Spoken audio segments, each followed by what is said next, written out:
What up, y'all? Parlays and Paddles, episode 5, and we're back in the studio. I'm one of your hosts, Alec, here with the everlasting and always forever to be, Matty Kush. What's up, everyone? Happy Sunday. Happy Hope everyone's Sunday. enjoying the Masters. Yeah, dude, this is our first morning record, our first daylight record. If you can tell with the light coming in the window, It's nice. It's a nice vibe change. I do like the vibes. It's a little less rushed, little more relaxed feeling. I kind of like it. A little Sunday morning fun. 100%. How you doing today? I'm doing good, man. I'm doing good. Obviously, love the weekend. Doing a little bit of, doing a ruck later. Yeah. May play some catch with the girls. Nice. Kaylin's daughter's got the softball itch right now. Fever? So softball fever. So bought a glove. I haven't had a glove since high school. I used to play high school baseball, Oh, really? but I don't have my glove anymore. I don't know where it would be. Probably in my parents' basement somewhere. What position were you? So second base. I could hit the ball pretty well, but I had the yips. I had the yips big time. I couldn't throw the ball from second base to first base. Oh, really? Yeah, I was a terrible, not terrible infielder exactly, because I could field the ground ball, Yeah. but getting the ball from my glove to first base was a challenge. Okay. And yeah, it was total yips. It was in my head. So Was that high school? It was high school, and I didn't last very long. I think I stopped playing junior year or something like that, and I just stuck to football. But it was fun. It was fun while it lasted. That said, kiddos wants to learn how to throw and play a little bit of catch. I'm gonna Has she encourage. played softball before? No, this will be her first time, and I'm gonna encourage that. Nice. All day long. All day long. It'd be a lot of fun to go and watch her play. Did you? Are you gonna practice with a softball or with baseball? No, she's still a little bit too small, too young to play with an actual softball. But we have a soft baseball, Nice. which I think if she were to play now, they would use a smaller ball, similar to Pee Wee football or Everything's- even Pee Wee basketball, whatever. Everything's a little smaller. I get that. I imagine that's what's gonna happen. Cool, But dude. yeah, just getting out there, getting outside. It's beautiful outside right now. It's probably 70 degrees. I know. We're getting spoiled this spring. We're so getting far. spoiled. We are expecting some snow next weekend, which we'll get into next weekend a little bit more later. But Yeah. Yeah. Exactly. Well, that's awesome. overall, I'm doing good. Doing good. How are you doing? I'm doing good, man. I got my black coffee on the right there, and I got my electrolytes on the left there. So I think I'm gonna survive the episode today. All right. Good. Also gonna try to work out later and get some time in the sun. Yeah. So Don't die on us mid-episode, please. no, absolutely not. No, but I'm feeling good, man. I had a good weekend with you. We spent the weekend together, doing a little fishing, little hanging, little sports watching, and yeah, dude, I'm glad to be here today. So Yeah. Well, like I said before, we'll probably get into this past weekend a little bit more. But should we jump into that? Is that later down the road? no, let's jump into it. I mean, I think we can talk about last night. We watched some of the UFC fights together. We did. And then you departed, and we were texting as we watched the last couple of them. I mean, obviously, I don't want to go through every game, or every match, but It was a good fight night. it was a good fight. It was night. a good fight night. Some of them are sometimes slow, right, or uneventful, but the ones that we've watched together, at least, have always been somewhat exciting. Yeah, and a little bit out of order here, but Cub Swanson versus Nate. How do you pronounce his last name? Landwehr. Yeah, Landwehr. that was one of my best picks for the night. I Yeah, had. that dominant. And it's his last fight before retiring. His wife and kids were there. There was no, Which is always questionable to bring your. I mean, maybe not your wife, but your kids, because there's always the possibility it goes south. But looking at Cub Swanson, there was no chance in hell that he was going to lose that fight. Before the fight, he was locked in and loaded. Yep. And he came out and just straight dominated. It was the first round stop, right? Stoppage. I think it was first round knockout. Maybe was it a knockout or a TKO? No, yeah, he punched him out. It was a knockout. Yeah, he took it. The other guy took it right. Nate took it right to the chin and dropped. And then, Cub just kind of stood there do you want me to gives you some Continue. fists to the face? But he was kind of you gonna call it? Little ground and pound, or and they are we called done it. here? Yeah, he knocked him to the ground, gave him like a second to like call the fight. They didn't call it. He gave him like one more like Okay. hammer fist to the face, and then they're like, okay, we're calling it. I Good remember. job. I remember now. I'm getting the fights mixed up, but good for him. You Yeah. know, going out like that. That's such an iconic way to go out. Yeah. And I am not the biggest UFC follower, so I can't, Same. you know, stand here and say that I am a expert or anything like that. But the fact that he has been in the sport since 2007, I think, was his debut. Wow. Like, he has been there for a long time, and I'm pretty sure he'll be in the Hall of Fame. I would imagine so, from what they were talking about, or how they were talking about him last night. And what a way to end your career too. Yeah, it's Not going only out with on top. not only with a win, but with a knockout. Too. Knockout. And Early round, you don't take really any damage. It didn't really seem like he did. No, And he didn't. And then and yes. like I said, to have your family watching you Mm-hmm. for that, you know, moment is, I can't imagine the high that he was on at the end of the night. He's a badass dude. I love the name Cub. Killer Cub Killer Swanson. Cub. Killer Cub. Yeah, he can ride off into the sunset with a dub and just, you know, enjoy retirement now. Yeah, great pick by you. We'll get into the picks that we, you know, had. We had a I had a 2-leg parlay. I think you had a 3-leg parlay. We don't really have to get into the first one. No, I had it with Yuri. That was the pick that busted us. But before we get into Yuri, fight of the night. Fight of the night, I think is unanimous that it was the heavyweight fight. Josh Hokic and Curtis Blades there. That was a crazy fight, man. Craziest heavyweight fight that I've ever watched. There's obviously been iconic heavyweight fights in the past. Yeah. That you know, hold that standard, but I've never seen one like that where they were just two giants clashing and just throwing blows and right out of not the gate. stopping out of the gate. Went the distance. I couldn't believe they went the distance. Oh, I know, dude.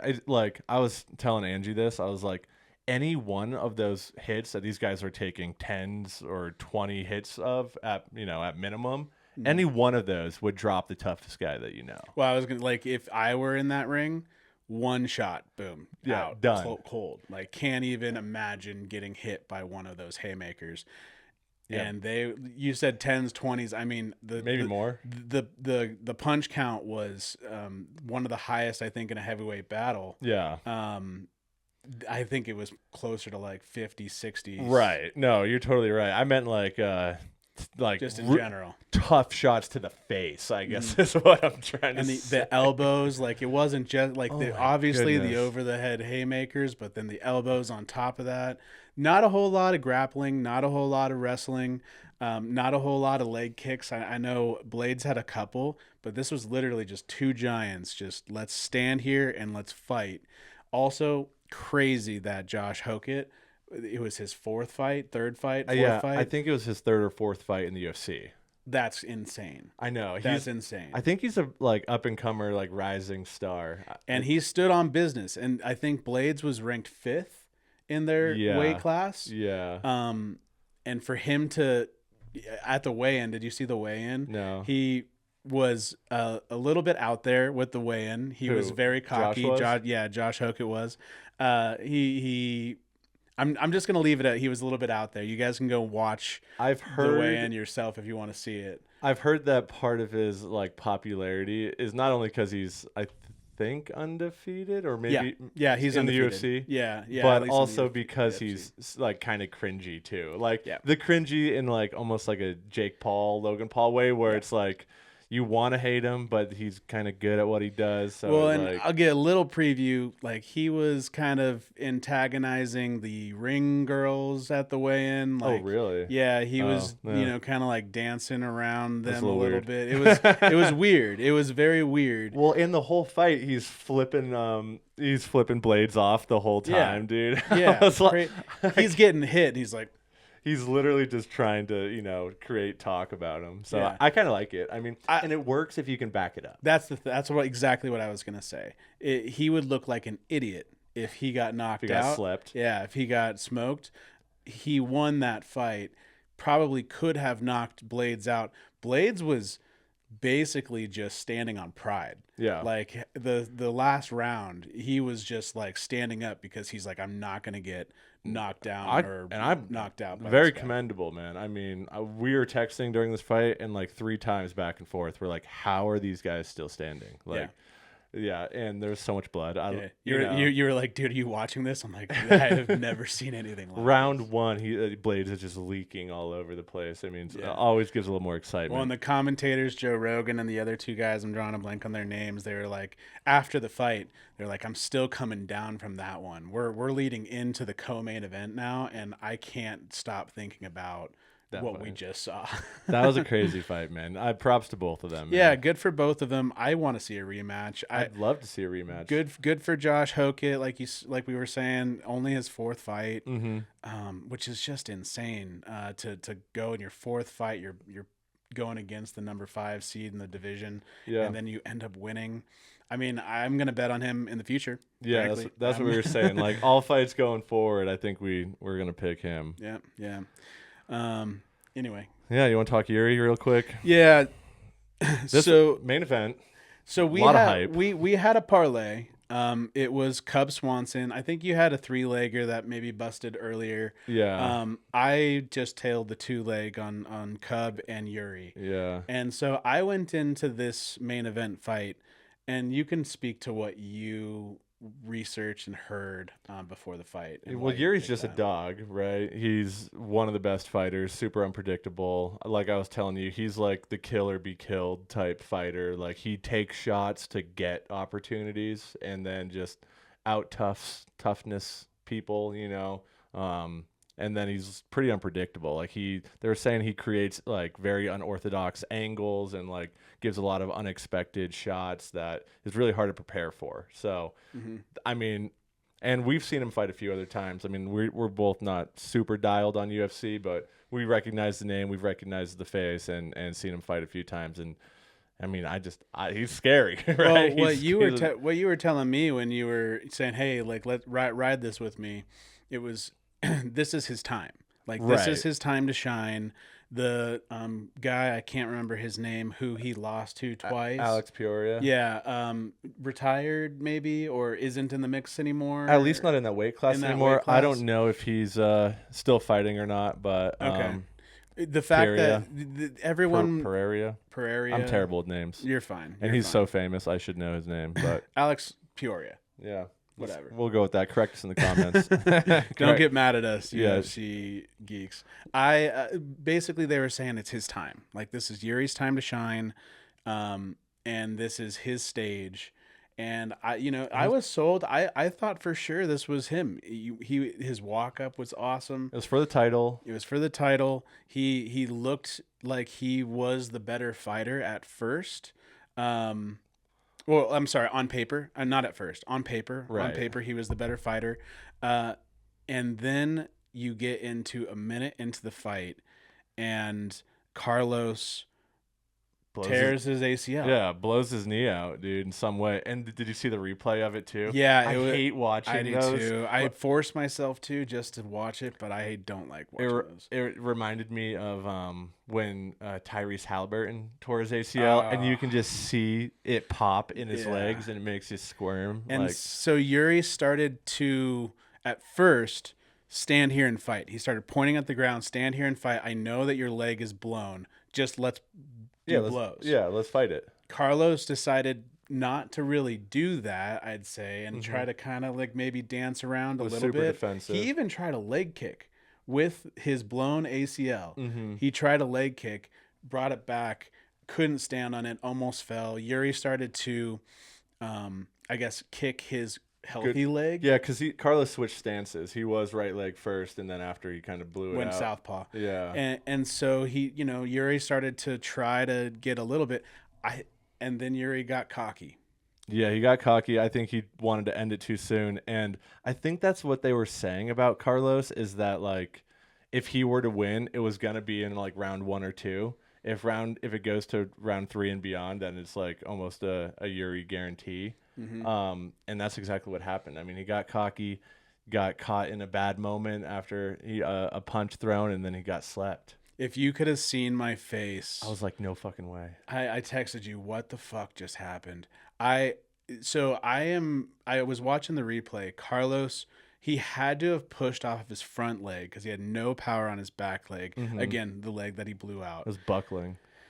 And just the perfect punch, hit Yuri, and immediately when Yuri got hit, just went straight down, buckled. And when he's on the ground like that, the ref has, or the, I guess the ref has no choice but to end it. Know.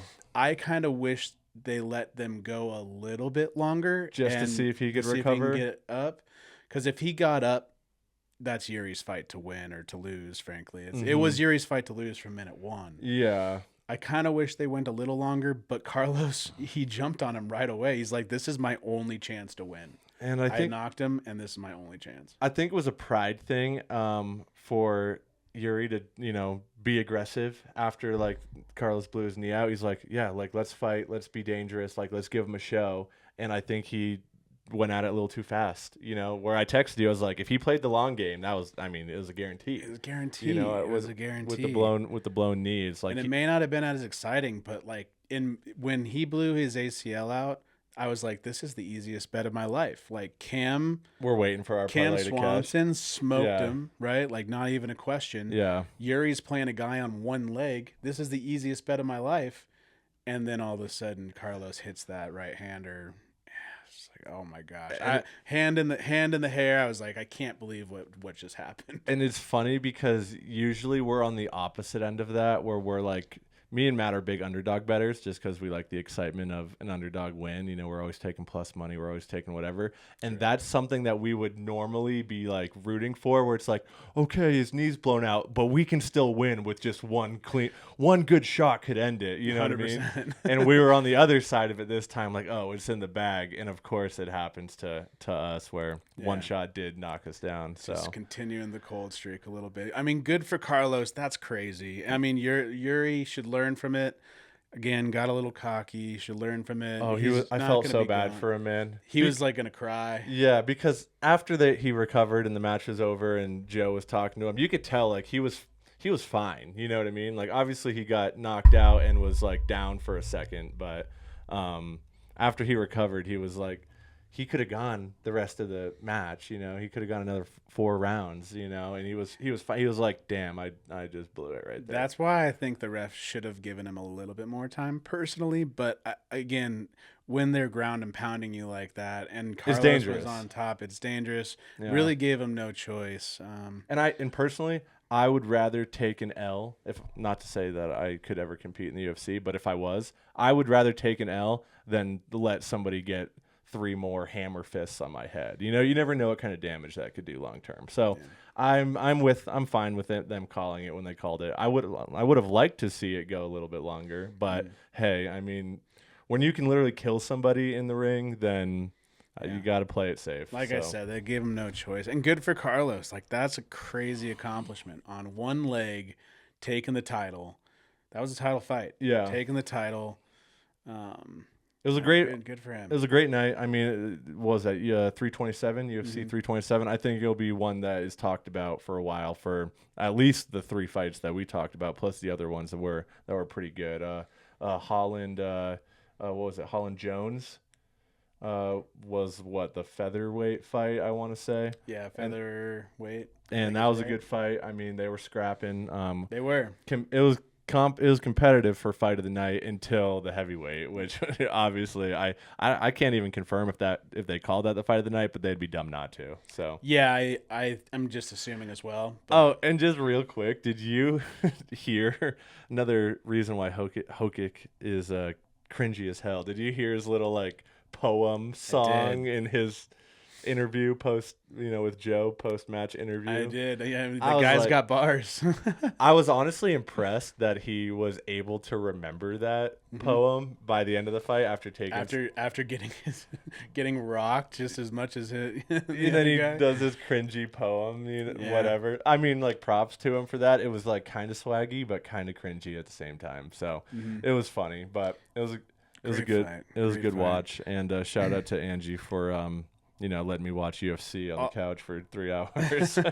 Also, super happy we don't have to spend $100 on fights anymore. Hell yeah, dude. That Paramount deal is a game changer. I think that's going to grow the sport so much. Absolutely. I've watched more fights this year than I have in the past because I'm not going to spend $100 on top of whatever I'm already paying for DirecTV. For getting people into it, that's definitely the way to do it. So, yeah. And they're making money as well. No, so. great night overall. But yeah, well, no, we can move on. That's our UFC talk of the episode. Yeah, fun way to end Saturday night. But let's talk about betting recaps. So I am currently standing on personal bets 2-2. I lost my personal bet, I did lose my personal bet, which was Avs to win over the Las Vegas Golden Knights. I think in last episode I thought it was against the Stars for some reason, Dallas Stars, but it was against the Golden Knights. They lost in overtime by 1. Bad loss. So that puts me at 2-2. I've updated the board. Matt's bet is still in play. Hey, we don't know. As of today, we don't know. Like I said at the beginning of the show, I hope everyone's enjoying the Masters. We're going to start talking Masters recap and Masters vibes right after this segment. But my personal bet is still standing. I was very nervous after day 1 when Scotty was even and Rory was like -6 or something like that. Yep. Scotty then shot a 65 yesterday and is -7. So he's right in the mix, especially because Rory started to choke a little bit yesterday. Came out at a 673 +1. I mean, he's 4 back from the leader. I just need him in the top 5.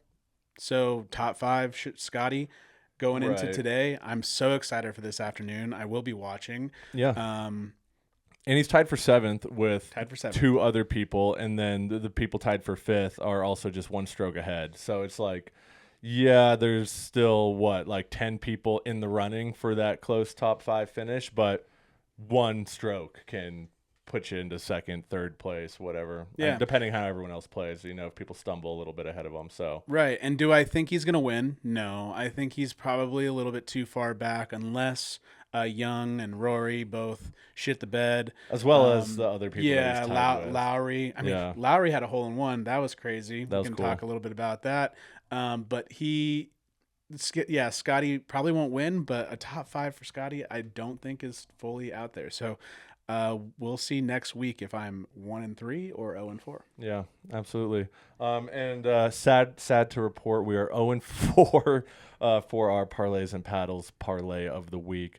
I had Nuggets over OKC, which was a weird game because it was like all backup players or non-starter players from both sides. It did hit. They did hit, and we also won a live bet on Nuggets -3.5. So I like that. And I had the Warriors over the Lakers. So hand up, I thought it was a decent bet because both Reeves and Luka were out. The Lakers are better than the Warriors. Like, I should have taken a step back, looked at the records a little bit. The Lakers are just a better team than the Warriors. The Warriors were home.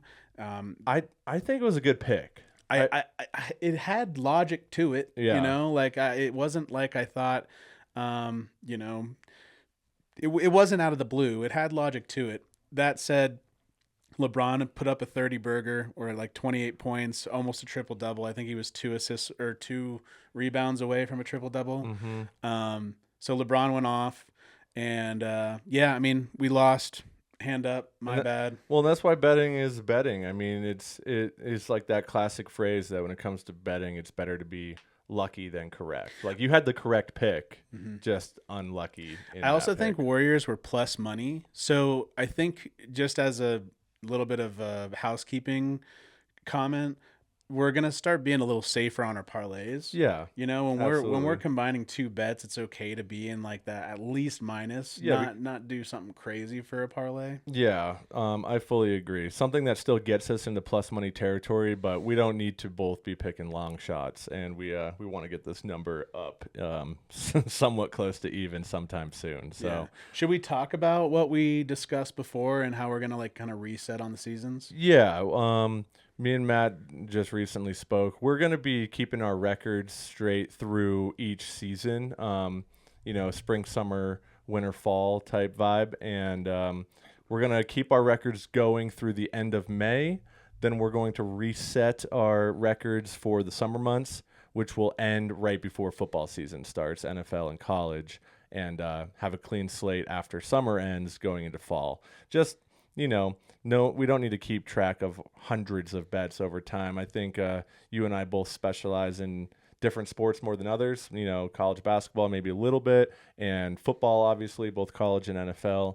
And I think that's more of an accurate way to gauge, how hot we are is by kind of going with what sports are relevant at that time. Yeah. So I think it's a good we were talking before. It's like I don't need to see 500 and 600. Right. Like let's see where we're at in the current season. 500 and 600 could mean anything. And it'll help the listeners be like, instead of getting confused, oh, they are whatever and whatever all time. That doesn't mean a whole lot, because if me and Matt are better at picking football, then it'll show you how accurate we are during football season, which is a better way to tail us. So that'll be our schedule and strategy going forward. So bear with us. I mean, 0-4 looks bad for the parlays. But again, 4 losses over the course of however many we get to by the end of this season could be negligible. So keep riding with us. Everybody has hot streaks. Everybody has cold streaks. Our parlays always be a little bit, hesitant to put more than half a unit on them in general. I mean, it's a parlay, so don't be breaking your bankroll over our parlay bets. We'll try to dial in our personal best bets a little bit more. And stick with a half unit or less on the parlays. And stick with us. Hey, we're gonna get hot. Definitely. You want to talk a little bit more Masters? Yeah, that's what I was gonna say. Let's transition back. So like we were talking about, Scotty, top 5. Mm-hmm. I love this tournament. I had a great time at the cabin, and the day before we went up there, in between fishing, just coming back and watching. I thought Rory had an incredible second round. He was it was the biggest stroke lead after 36 holes, I believe, in history. Right. And it was fun to watch. It was very fun to watch. Good for Rory on that round. Now, he is somewhat known to choke after being the front runner. I was going to ask you that. So he won last year. He got off the schneid last year. So that before last year, he had a big monkey on his back. Mm-hmm. In years prior, he has been in the position to win the Masters multiple times and has lost. Okay. So this looked like old Rory coming into round 3, and he bogeyed the first hole, struggled on the second, tried to crawl his way back, and at the end of the day was +1. I personally was rooting for that. I don't really love to see a front runner just run away with it. I remember Jordan Spieth winning by 10 strokes, or Tiger Woods winning by 10. Although I do root for Tiger, right? So who doesn't? That's a little bit different. I don't love seeing. I like to see a close tournament. Yeah. So I was somewhat rooting for it. Good for Cam Young, I believe. Cam Young, another 65 to tie the leader. So good for him. He'll be in the final pairing today. Yep. I just want to see a really good match. And if Rory ends up going back to back, good for him. Like, only 3 golfers in history have done that. Tiger, Jack Nicklaus, and Nick Faldo. Mm-hmm. So he would be joining a very exclusive group of going back to back.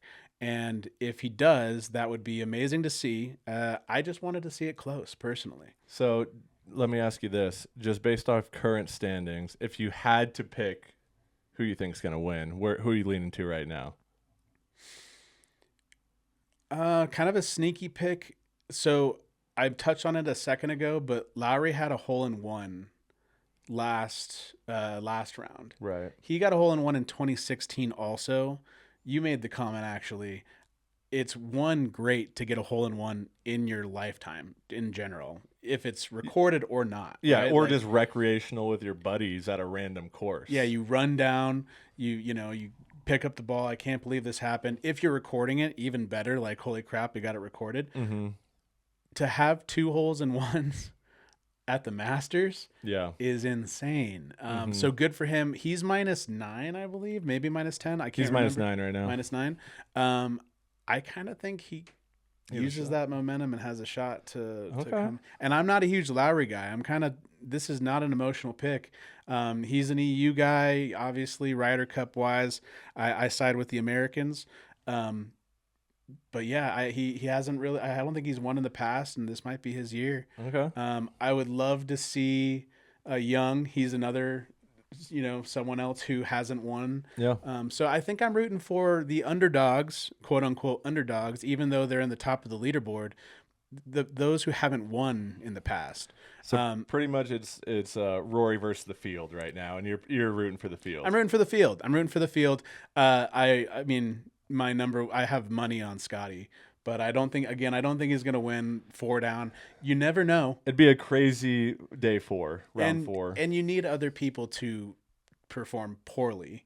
You can't just do it yourself. Yeah. 4 strokes is hard to come back from. Yeah. It's not over.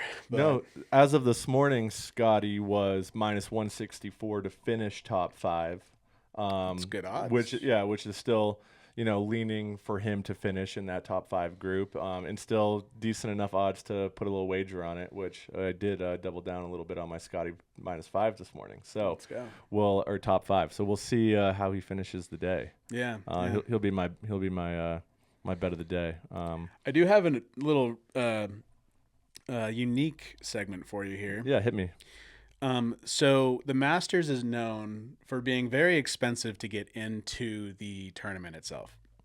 I think it's roughly like $2,500, $3,000. Like, it's expensive to be in the arena. Plus, there's a wait list, right? Or it's like random. I think there is a lottery. I'm pretty sure there's a go. lottery. Yeah. I'm not in a position to go in general, so I've never really signed up. Same. That said, when you get into the course, when you get into the club, the food is cheap as hell. As dirt. Cheap as dirt. And they're also delicious. The food options are delicious. So I don't know how much you know about the menu. I don't really know much about the menu. I know the one classic, whatever, pimento and cheese sandwich or whatever, but that's about all I know. So I'm going to list off some food menu items, and you can give me a blind ranking. We're going to do a blind ranking. Food menu options. Blind ranking on the food menu options. Okay. Blind. Oh, I guess. Do you want to do just straight ranking? Give it to me blind. Okay. And then you can change it up after. Yeah. You can change it up after. We'll do blind rankings for Al. Food menu options at the Masters.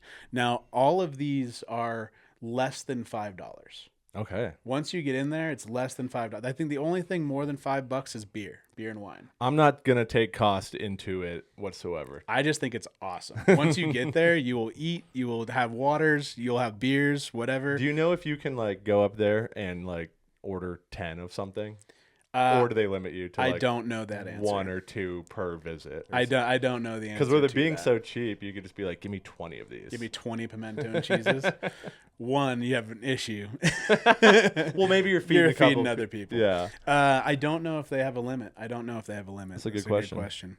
Okay. I'm going to start with, let's start with pimento and cheese, because you know that one. The pimento and cheese sandwich, classic, most famous Masters food, Southern cheddar and pimentos on white bread, about $1.50, and unchanged for decades.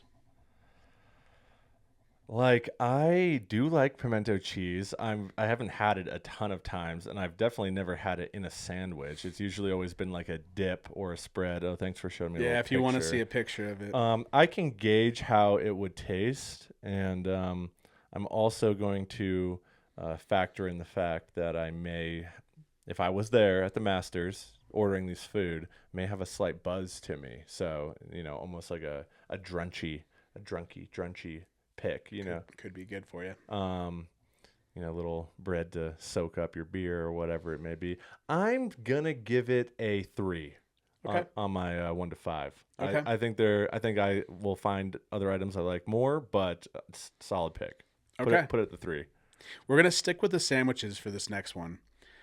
Egg salad sandwich. Oh, I hate egg salad. I'm not an egg salad guy. Put that 5. Easy 5. Easy 5. Easy for me. 5. Okay. I'm glad to go One there. of the most praised sandwiches by reviewers. Simple, creamy, and cheap. Works for breakfast or lunch. I believe this one's also $1.50. So that's your 5. Yep. Okay, let's go with a Masters Club sandwich. And what's included on the club? Turkey, ham, and cheese combo. It's a safe pick if you want a full lunch. Yeah, I'm gonna go number 2. Okay. I'm gonna go number 2 on that. Now we're gonna do a little bit of a change up here. This is a dessert. Okay. This is the Georgia peach ice cream sandwich. Oh, I think I got to put that number 1, man. I'm a big peach guy, peach cobbler. I mean, put that on an ice cream sandwich. And I'm a sweets guy. I can be a savory guy, but if I had to pick one, I have a bad sweet tooth. I'm gonna go number 1 on the peach ice cream sandwich. I think that's a great pick. Peach ice cream with real peach chunks in see a pic. between cookies. Unique to Augusta and extremely popular, often called one of the best or the best item on the menu. Okay. I'm going to agree with you Rocking on this with the one when we favorites talk there. about this after. Your last one's 4, right? Yeah. The 4th one I had for you was the pulled pork barbecue sandwich. Fuck.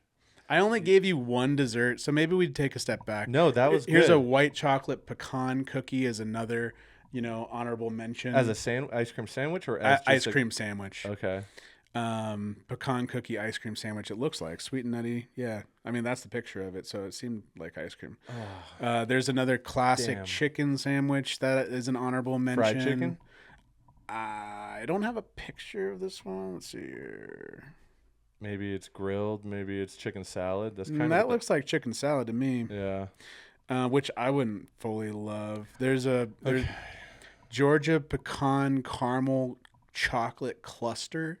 Is that ice cream? No, it looks like a little cluster bar. Okay. Like a caramel cluster bar. And then this is an interesting one. Savory tomato pie. It's literally like, Is it warm? look at this. It looks like a Hot Pocket, but I think it's like tomato sauce. in a Blow it Hot up for me. Pocket. And is there any meat or is it just tomato? I think it's just tomato. I could kind of get behind that. Unique Southern specialty, one of the few non-sandwich savory options. Okay, so just in terms of the blind ranking, I went peach ice cream sandwich 1. Great, number I 1. went club 2, pimento 3. It happened to fall 4 for the pulled pork, and then 5 would be the egg salad. I think the only thing I would switch, looking back on it, would be the club and the pulled pork. Yeah. Yeah, Keeping pimento at 3. Yeah, I'd keep pimento at 3. Okay. I I think this might have been kind of hard for a blind ranking because you really didn't know what was really coming. Actually, I think I'd go pimento 4. Right? Yeah, I think I would. Club after. Ice cream first, then pulled pork, then club, then pimento, and then egg salad. Just get that off the menu for me. Yeah, I should have switched egg salad with like the other the other dessert. What was it? The pecan. I'm glad you gave me a clear 5. The white chocolate pecan cookie. I'll take it. What would you rank them at? I think what you changed yours to would be mine. The peach ice cream sandwich. Yep. The pulled pork. I have never really had a pimento and cheese sandwich. I might go 3 for that if I ate it and loved it. Yep. I'm gonna go classic club. Okay. Yeah, classic club and then pimento. And yeah, I'm not a huge egg salad guy personally either. Like I said, I probably should have switched that for another dessert, but Hey, I like that, and it sounds like a great menu. I would probably be in line for food more than I would be watching golf if I was at the Masters. yeah. And the fact that you can go, obviously you spend a lot of money to go, but once you're there, you can have a $6 beer. You know, like every other sporting event, Oh, yeah. $15-20 for a Coors Light. Oh yeah, Coachella. I think it's $25 a beer. Yeah, like it's ridiculous at other events.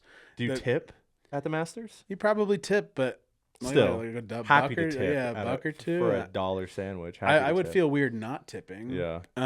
Class act to tip. So. Yeah, and let's see, what else do they have? Obviously, like the normal, the normal like snacks and whatnot. I think I hit like most of the good. The savory pie. I've never had like a tomato pie. The fact that it's a classic Southern dish. I would or need to try. Sandwich. I think I would try everything for on the menu. $3. Yeah. Outside of the egg salad, which Sure, get the egg salad out of here. I would try everything on the menu. Yeah, because I would want to be able to be like, I went to the Masters, I tried it all, had one of everything. Yeah, that would be awesome. Had one of and everything. It'd be full. $25 gets you pretty stuffed. Yeah, it's a gentleman's event. You're not supposed to get all shitty there. You're not supposed to get all, drunk, rowdy. But you can have some beers. You can get a nice buzz going. Oh yeah, $6 a beer for $24. You can have 4 beers. You can be buzzed and composed. They're not, fine. mutually exclusive. That's a a long day. Yeah, absolutely. Have a few over the course of 4 hours. Put your sunglasses on. Yeah. just stand there wavering a little bit and root for a hole in one. Yeah. Anyway, so that's our Masters vibes talk that I got prepared for us today. I like it. Good questions for me. I mean, keeping on the subject of food, how we feeling about Kush Cooks episode 2? Kush Cooks episode 2, still going to come out. Hasn't come out yet. Full transparency. I fucked up the wings. So I know exactly what I did wrong. The prep went fine. I followed a couple different influencers and their recipe and kind of like their method of it. Did you do meat church again? I did do meat church that's why I'm not going to call out anyone specifically this time, because there were so many who use the same method. Okay. They call it the 0 to 400 method, which basically you and I can't remember the influencer's name on the top of my head who helped me with the prep, which I will mention in the video itself. That said, the 0 to 400 method, when you prep, get it all ready to go, you put them on the smoker at 0 degrees. The smoker's off. Oh, really? Then you immediately cold start all the way up to 400, and you let that get to 400. And it cooks as the temperature grows. Starts grows. Cook, yeah. And the idea is by the time it reaches 400, maybe a couple minutes after, like 10, 15 minutes after, you flip them, let them go for another 15, flip them again, and they're super crispy. Mm-hmm. What I did wrong, I kept them in a aluminum foil pan without holes in it. And because of that, there was the wings were kind of just sitting in the grease. The smoke wasn't penetrating up through the wings. And it wasn't getting crispy. They weren't crispy. So what I did, I actually salvaged the first batch a little bit, but again, I'm going to try this. I'm going to try it again. Yep. And I moved the wings to the top rack of the smoker. And I let that go for probably 30 minutes. I even overcooked them a little bit. They were almost too crispy after that. So overall, fucked it up. I'm going to use some of the footage from the first time. I'm going to do it again this week and kind of splice it all together. Try and get a good product, a good finished product. Nice. But I loved the seasoning. So the prep was good. It was just a Traeger poultry rub with some olive oil as the binder. And then as the sauce, I went with a sriracha honey sauce. I love sriracha. It was very good. So the idea is you let them cook, then you sauce it up, throw them back on the smoker for about 10 minutes, let that sauce get a little crispy, and then take them off. Once I did the whole thing and I actually salvaged the first batch, the taste was there. It just wasn't, it was, they were just a little bit. Wasn't what you were looking for. Yeah. So look out for another one. I think for the episode after the wings, we're going to do a pork butt. Oh, nice. And I have a ton of videos saved. And is that for pulled pork or is that for burnt ends? Pulled pork. Okay. Pulled pork specifically. Okay. But I have a ton of videos saved ready for the next one. I think I'm probably going to do wings like tomorrow or the next day. Sweet. And so that video will come out pretty soon. And then I'll grab a pork butt probably after your bachelor party, which I think we're going to get to pretty quickly here. Yeah. But yeah, that's Kush Cooks. Overall, we're learning. I'm not a master at this, and hand up, I'm not too prideful to say that I messed it up the first time. And I look forward to mastering wings, so I know how to do it, going forward. It's a learning experience, and the whole point of it is for the audience to kind of learn from your trials, right? Yeah, So learn from my mistakes a little bit. So yeah, when you're doing wings, make sure there's holes in that tin foil, and or just put them on the top rack. Put them on Yeah. the top rack. Leave some aluminum pans underneath them so the grease can drip and not get your smoker all dirty. right. Once I put them on the top rack, they cooked very well. So Excellent. yeah. Excellent. Yeah. Let's talk a little bit about fishing the past couple days. So me and Matt went up to our famous and most friendly to us spot, Deckers. We love fishing the South Platte. This is kind of home water to us. Also a place that we would consider that we do have pretty dialed. I mean, I've probably have close to, if not over 1,000 days on the water at Deckers over my decade plus of fishing it. There were some seasons that I definitely clocked over 150 days on the water each year. So it's a place that's home and true to us. But we had a little mixed results for this weekend. We, flows had been, notoriously low all winter, probably sitting around the 100 CFS range. And we got lucky. They did bump it up to about 180 the day before, Wednesday or Thursday leading into it. We fished Friday afternoon, and we fished about a half day Saturday. And Friday was actually pretty good, at least to me. I stayed out a little bit longer than Matt and my future father-in-law, Toby, did. Toby Two Rods. And we did pretty good. I mean, everything that should be hitting was. We're big worm advocates, so give us all the shit you want for throwing those dirty junk flies. But hey, if it's not broke, don't fix it.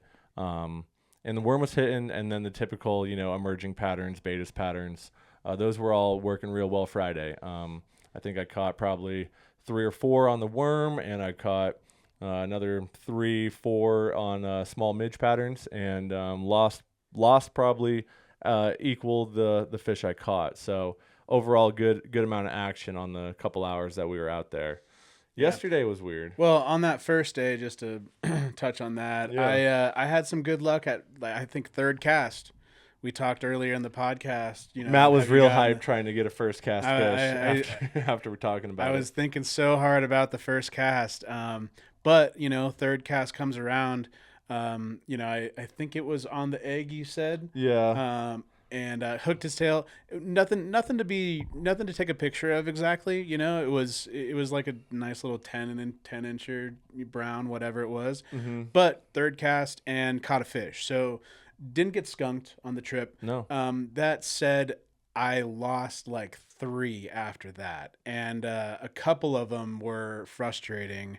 I had my pack loose, and my setup or whatever, I need to change it. Frankly, that's my Achilles heel almost. Achilles heel, or just my learning experience. Yeah. My learning of this is I need my net to be more easily accessible, because I lost 2 fish because I couldn't get to my net in time. And that is just my fault. That's one of those inexcusable things as a fisherman.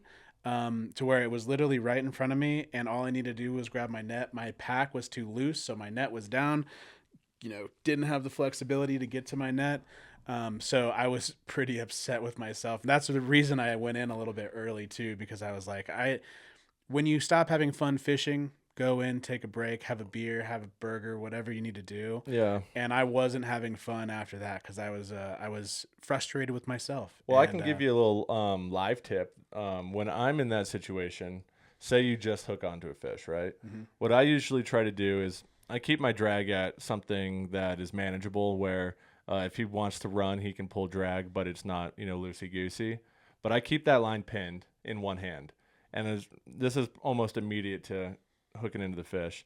And from there, I'm walking up or down or giving it a little bit of a lean with the rod tip if he wants to try to pull or come closer or go up or downstream. So I'm able to kind of adjust in the moment to how the fish is reacting. Mhm. I can without or you can keep your hand off the line and let your drag do the work. But it doesn't necessarily matter in that part of it. But from there, I immediately am getting my net out of my pack from there. And that was the problem, is I couldn't reach it. Oh, it was a reaching Like problem. I do know, 'cause like I had it pinned, Mm-hmm. and I know the process of trying to keep it, tight and taut a little Mhm. bit whilst going. It's a balance. And it was because it was too low and I couldn't actually get to the net. So what I would like to do in the future, I think Toby has a setup where his net is actually in front of him. Yeah, he keeps it on like his front side a little bit more, and he keeps it on a carabiner or something like that where he can unclip and clip it, as needed. And I think that would be beneficial to me. I'm not a huge fan of the pack that I use right now. I don't think it's super user friendly. I think I bought it right when I first started fishing. It's a nice pack, but personal preference when it comes to how you carry your gear, right? Yeah. And I'm not fully set on it, but yeah. Anyway, if my net was more accessible, I would have 2 more fish, right? Yeah. And I like pulling that net out like soon as you're on, assuming that you can get to it, and I tuck it under my arm. Yeah. Right. So it's pinched between, under my armpit, and then you can still have 2 hands to manage line, manage the fish. And then when you're ready, it's right there for a quick pull out. Yeah. So, But anyway, hey, let me learn. The yesterday was weird. We can get to the second day. Yeah. Yesterday was super weird.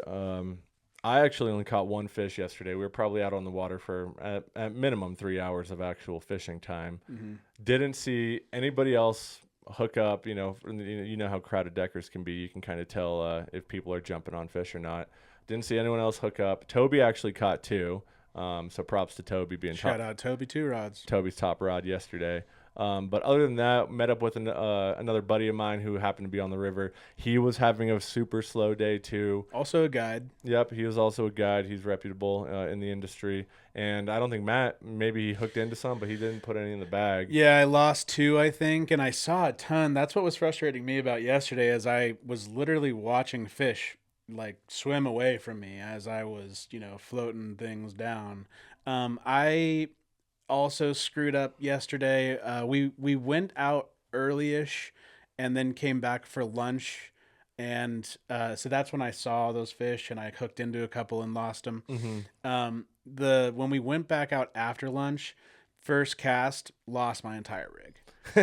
Hey, that's just part of the game sometimes, though. Re-rigged myself. Took me however long it takes to re-rig, and we do 3 flies. So Yeah. it takes, for me, someone who's only been doing this for 2-3 years now, still takes me decent amount of time, like 15-20 minutes to really re-rig. Now Okay. Al can do it in like 5-10 minutes, right? Like, you're pretty quick at it. I bet I could even. We should time me next time. We should time. I bet you. I could do a 3-fly rig in sub 5.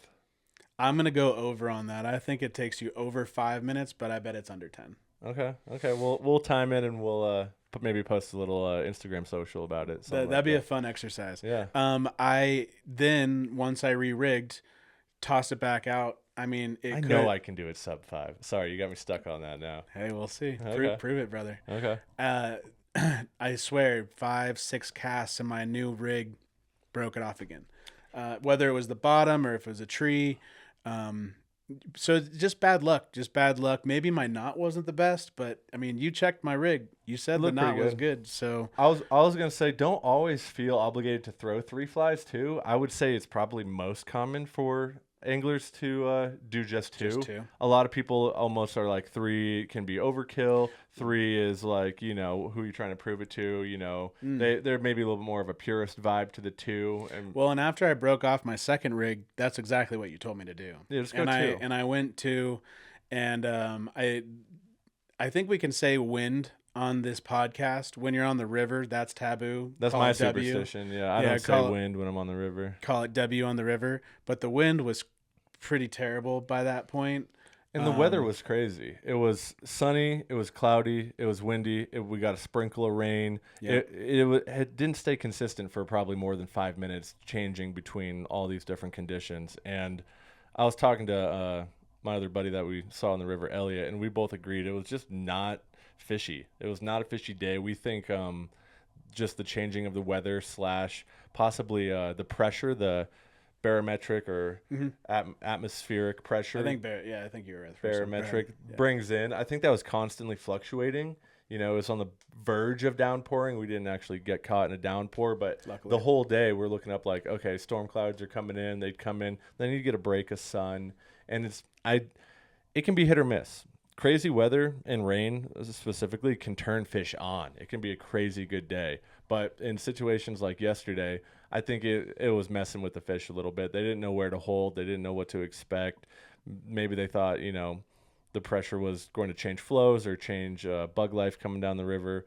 I mean, there's a lot of factors to fly fishing that you obviously can't see with the naked eye, right? Yeah. And, if other people were killing it and it would happen to be us, then we would be like, okay, it was an us thing. Yeah. But it definitely wasn't just an us thing. It was just a coincidentally slow day fishing yesterday. Yeah, no, I've never met Elliot until yesterday. Really good guy, really good guide, I imagine as well. Mm-hmm. But he came up to me and introduced himself and was like, "Hey, don't kill yourself on this one. You know, they're being pricks today." Yeah. But you mentioned that we were fishing for probably 3 hours. After breaking off twice, I think I was probably fishing for only 30 minutes that time of that second stretch. Yeah, so it is what it is. I will say it was really nice to get the rust off. Yeah, no, it was. Matt and I typically fish a lot more through winter and especially early spring. We've had pretty crazy springs getting ready for our wedding, and work's been crazy on both of our ends. And the flows have been shit. Haven't been the most enticing to get out there. So it was definitely a good start to our season, really, though. Yeah. And with that, I can run through the fly report real quick. Flows are sitting at 177 as of the recording of this pod. I do hope they stay. I have a bachelor party next weekend where Matt and a bunch of my other close buddies are going to be with us fishing for the weekend. So I hope not only we get good weather, but the flows stay high. I expect both of those to kind of turn down by next weekend. I wouldn't imagine that. I think we saw snow on the forecast. Yeah, we at least are going to get some snow, which I'm not overly bummed about. I'm not overly bummed. I just hope that the fish stay as active as they're supposed to be during this time. Mm-hmm. And I hope they don't drop the flows, because that's the big thing. It being a tailwater, the flows are just managed by Denver Water there at Deckers, and it has nothing to do with the fish. They don't care if fish are happy or not. They're trying to get water over to Kansas, and it's about the need of the people. So I hope they keep the flows high. My experience, at least at Deckers, that 200 and above I love. I would say this time of year and leading up to this year, maybe 100 and some change is probably the expected flows. Sub 100, I'm kind of deterred to really try my hardest out there. The fish are pooled up weird. They're being really picky. You're hitting bottom every second cast. It's super shallow. They're super skittish. So I'd like to see it going into next weekend around where it is today. At least 150 and above would give us a good weekend with the boys. But either way, we're gonna have a good time. We're gonna have a great time. We're gonna get beers. We're gonna get some whiskey. Yeah. We're gonna get a beard eye table. Set up. You already got horseshoes. You got cornhole. We're gonna get some lawn games. Yeah. But like you said, it's you, all your closest friends. Your father's gonna be there, which is fantastic. Brother will be out. We're gonna have a great time and celebrate you and Angie, celebrate your wedding, and absolutely giving you a nice little send off. And I like that the boys get to. As every bachelor party or groomsman wedding party, they're all close to the groom, but they're not necessarily all close to each other. Sometimes it works out that way, but it'll be good for all the boys that aren't, haven't met before, or maybe only met one or two times to get a little bit closer leading into the wedding, which will be in Mexico. So everyone will be a little bit more bonded, and we'll be having a fun time. So I agree with that. So just to finish up the fly report, I would still fish the Early morning, I would stay in the pools if you can find anywhere that has a little bit deeper, slower water. I think those fish are still waking up for the day. Maybe fish those pools early until about late morning when that sun comes in, heats things up, bug life starts, popping off. Maybe you get some hatches, and the water temp maybe rises just slightly. Then I'd move to the riffles when those fish are actively feeding a little bit harder. And I think you could probably stick in the riffles through the rest of the day into the evening. Kind of once those fish are up and going, they're up and going, outside of the random turn of weather or what have you. Worm pattern will always be on my rig this time of year. We tried some eggs. I think we're a little past egg prime right now. Maybe that was late February to just stick to worm. go worm as your your bigger fly. I haven't seen a lot of stonefly action out. Toby did try some stonefly imitations, some pats, rubber legs, to no success. But pheasant tail caught fish on. Iron Lotus caught some fish on. Toby got a couple on the Rainbow Warrior. And then with the BWOs hatching, Mercury Betis is a great imitation for not only BWOs, but also can, also be overlapping as a caddis imitation for a Betis pattern. So those are the flies I'd be rocking. That's how I would fish it. And I think, I think fishing's only going to get better from here on out. I was going to say, before we move on, just really encourage you to get out there. It felt so good to be on the river, being outside. The weather was really nice this weekend, except for the wind at the end. But just being outside, breath of fresh air. Regardless if you catch fish, even if you're not fishing, go golfing. We're getting into the summer months. Get outside, pick up a hobby. If you're like us, you probably spent the last month inside watching March Madness. Yeah, watching basketball. Before that was the winter. Yep. Football just ended. This is the time for you to do a little R&R. Go outside, get some sun. Yeah, get a little break from the work week and just being indoors. So.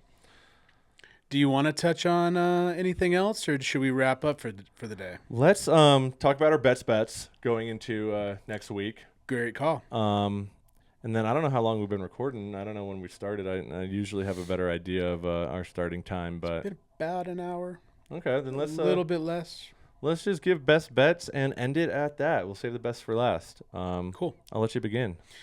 All right, so hopefully 1-3, Matty Kush. Let's go, Best Scotty. bet. Let's go, Scotty. Top 5. For this week, the Avs are playing the Canucks on Thursday. This is coming out on Thursday.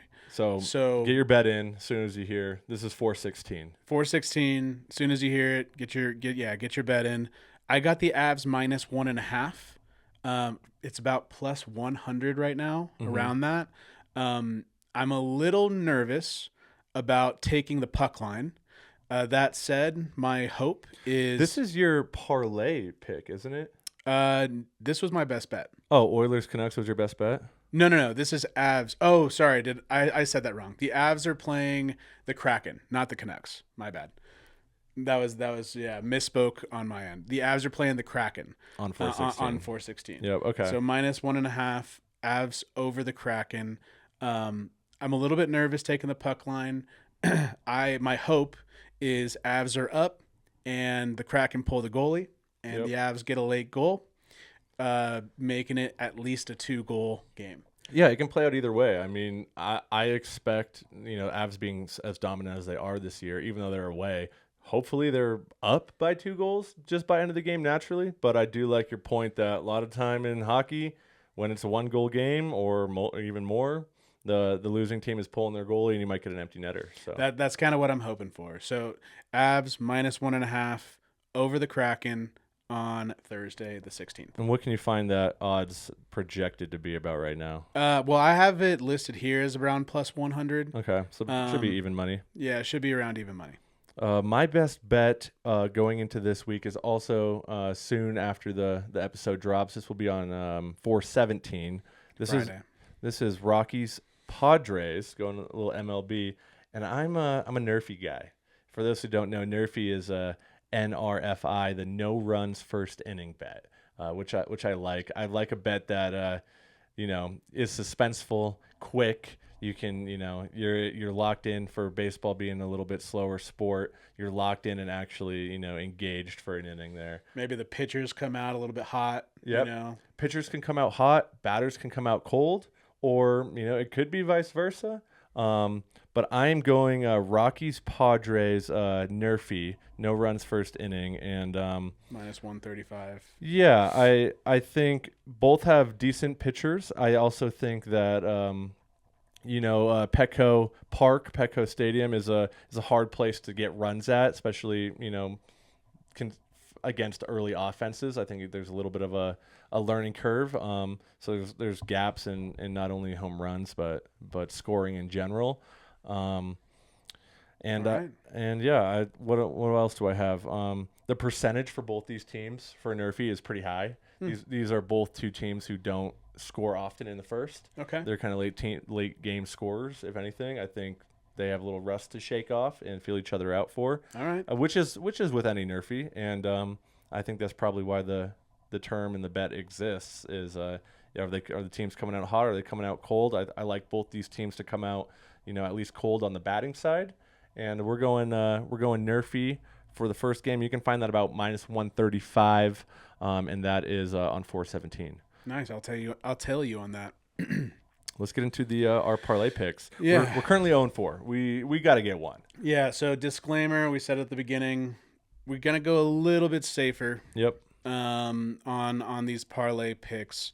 My pick is Oilers money line over the Canucks on Thursday, 4/16. That's minus 190, just doing money line. Just straight money line. Now, I will say we are going to refrain against giving you anything like minus 200 and above, probably, for these. Yeah, maybe for all bets. For all bets in general. But yeah, we want especially for the parlays. We want a little juice. So minus 190, right at that cusp. We'll see if that changes. If it does end up changing, I'm going to take it because obviously this is what I'm putting out. Mm-hmm. But yeah, Oilers money line over the Canucks on Thursday the 16th, minus 190. I'll take that. And we're going to combine that with my pick for the parlay of the week, which is the Utah Mammoth over the St. Louis Blues. Currently, Utah leads the seasonal series 2-1 against the Blues, so I like that. I think they have the statistical edge of averaging 3.2 goals per game compared to St. Louis's 2.6. So, showing that Utah has a little bit better offense. And goaltending, Utah carrying a 2.7 goals allowed per game compared to Blues 2.5 goals allowed per game. Pretty even on the goaltending side of it. So I think the odds are in the favor of Utah. I think they have a little bit better edge, which is what you're trying to do with betting. You're trying to find the edge. And I like the Mammoth to just take them on the money line. You can find that about minus 117 right now. And then combine our picks together, you're getting a juicy parlay of plus 183. Yeah. So I think that's right where we want to be for our parlays. I think goal is to get plus money for the parlay together. Mm-hmm. If it's in that plus 100 range, I'll take it. If it's any more than that, that's great. But that just comes with the picks. But yeah, let's win one. Win one. We need to get off the schneid. So just recap: Matt's got Avs minus 1.5. I have Rockies Padres Nerfy, and then parlay would be Oilers money line combined with the Utah Mammoth money line. So good luck out there. Good luck to us. We're gonna try to bring our averages up a little bit for you, and I'm just excited to kind of step a little bit away from sports a little bit. I mean, I know we're not the biggest hockey or NBA guys. We are more college basketball, college football, NFL guys. So it'll be good to get a little more time on the water and a little less time on the couch. As they say, you can't catch fish from the couch. That's right. So get on up there and get outdoors a little bit. That's right. Enjoy it. Enjoy the summer as we lead into the summer months. Enjoy the Masters today. This is coming out way after the Masters. So hopefully you enjoyed it. Hopefully you enjoyed it. But yeah, no, I'm really looking forward to next weekend and getting back out on the water and sending Alec into into marriage land. Yeah. Is that 20 days from now? 25 days from now? The wedding itself is 32 days from today. All right. And we'll be in Mexico about 6 days before that. So we're getting real close. Got the bachelor party this week, taking a half week off work to enjoy that with friends and family. And then it's going to be here before we know it. So Angie's making an honest man out of you. Oh, thank God. Finally. I need a little more honesty in my life. Well, thanks for joining us today. You can find us at Parlays and Paddles on X, formerly known as Twitter. Parlays, letter N, Paddles, I should say there. And then Parlays and Paddles on both TikTok and Instagram. Stay on the lookout for some social posts. We're going to try to get a little bit more active and consistent about posting that just to provide you guys with more entertainment between episode drops.